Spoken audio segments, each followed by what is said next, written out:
So the Nintendo Switch 2 situation continues to get more and more interesting the more reports and evidence we find online supporting that. Not only is Nintendo likely right around the corner from revealing this thing, and it might not be called Switch 2, we're just going to call it that for the sake of this video and the topic around it, but the successor, the next generation console that Nintendo is no doubt gearing up for, even if you're somebody who doesn't buy into any of the reports that have been talked about, like this thing being shown off at Gamescom behind closed doors with Matrix Awakening demos being featured in addition to 4K versions of Breath of the Wild. Even if you don't want to buy into any of that, it is just the logical timeline for Nintendo to start talking about new hardware, because as of March 2024, it will have been a full 7 years that the Nintendo Switch is the flagship device for Nintendo. And there's been one story recently circulating online around the color of buttons in certain upcoming Nintendo Switch game releases that have people speculating that we might go back to colored buttons with the successor to the next gen console.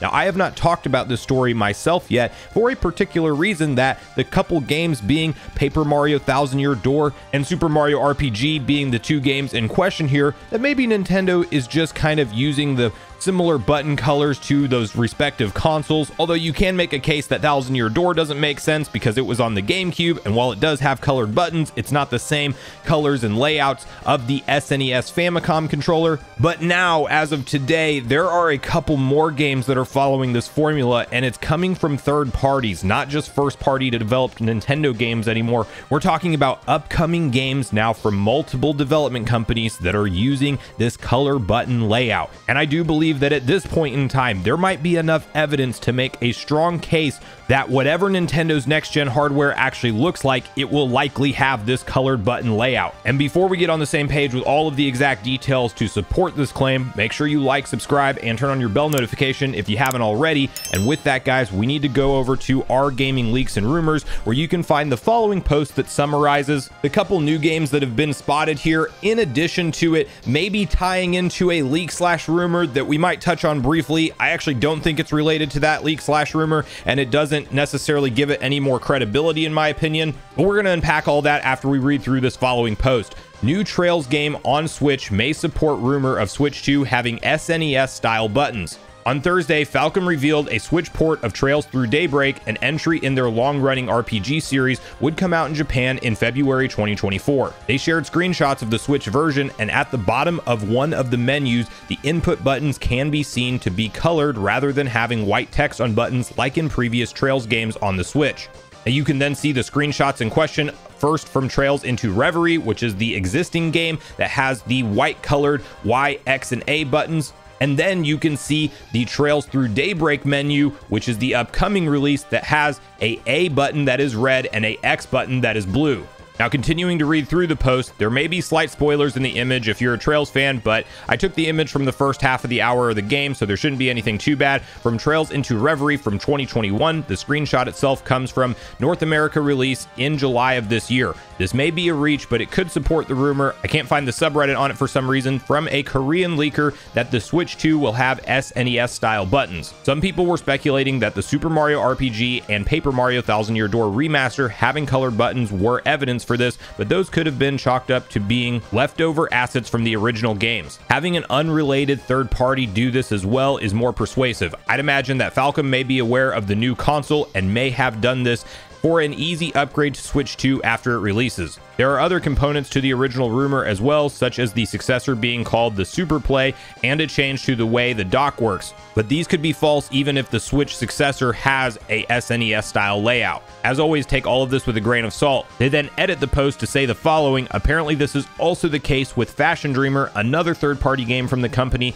that's partnered, I think it means partnered obviously, with Nintendo in the past, too many times to be a coincidence. And you can see that screenshot, which shows the following green Y, blue X, yellow B, and red A buttons at the bottom of the screenshot. You then line this up with what we've seen so far with Super Mario RPG that we know to be out later this month, and with Thousand Year Door, all having those colored action buttons that are all the same. And we now have official proof that first-party Nintendo games and third-party games alike are using these colored buttons. So I do think that at this point, with all of the different evidence, there is a high likelihood that we should expect colored buttons on the next generation Nintendo Switch hardware. What we don't know, however, is if it supports any of the Korean leak going around online. You may have seen some content creators discuss it. I haven't myself. It's called the Super Nintendo Play, supposedly, and the biggest red flag with this leak, although I do think they probably got the information accurate about the button color layout, is the fact that it claims that it can still be played on a TV, but it doesn't have a dock, or it's not a traditional dock. Now,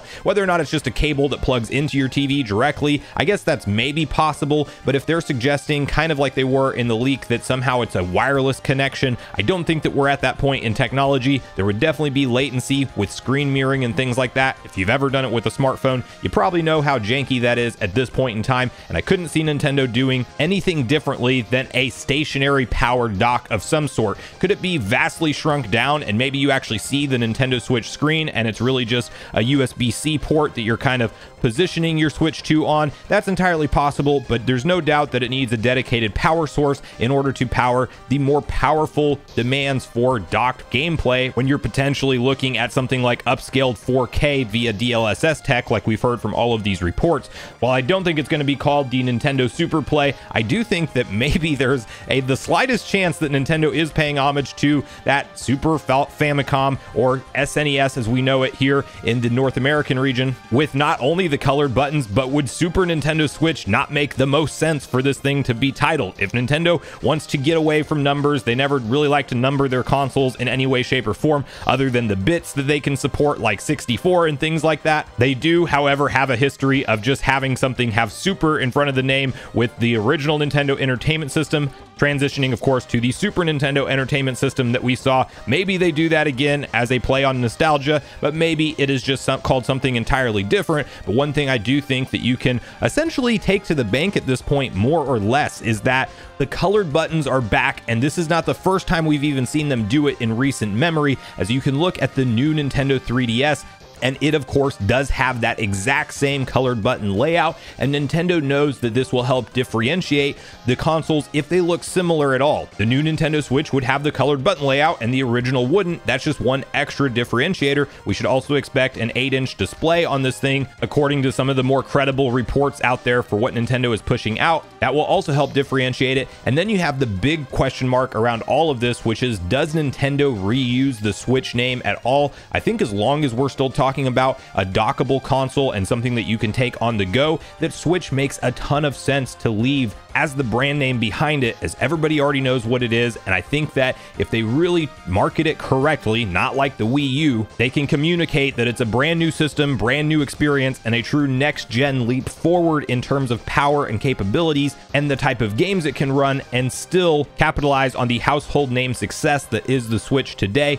Now, the last question mark with any of these colored buttons is does this somehow indicate that this is going to be like a refresh type of console and not a next gen leap? And also, does it indicate that backwards compatibility is going to be supported? I don't think you can really clearly jump to either of those conclusions just from them having colored button support on the current lineup of games that we're seeing release towards the end of this Switch console. I think that backwards compatibility out of those two things might be the more reasonable argument that you can make. I do expect this console to be fully backwards compatible, and I do think that it would make a lot of sense for Nintendo to start asking their developers to support what their new controller layout will look like when it does come to next-gen hardware, so that way you don't have to go back and patch things like that in. They are already in the games that we have today, and now that we have 4 different titles that we can look at and see that are not out for Nintendo Switch yet, that are all using these colored button layouts, well, that has me more or less convinced, and it's too much of a coincidence for all of these games to just start using those colors out of nowhere, unless if it was somewhere communicated by Nintendo in the background that that's what they're going to for their next gen hardware. But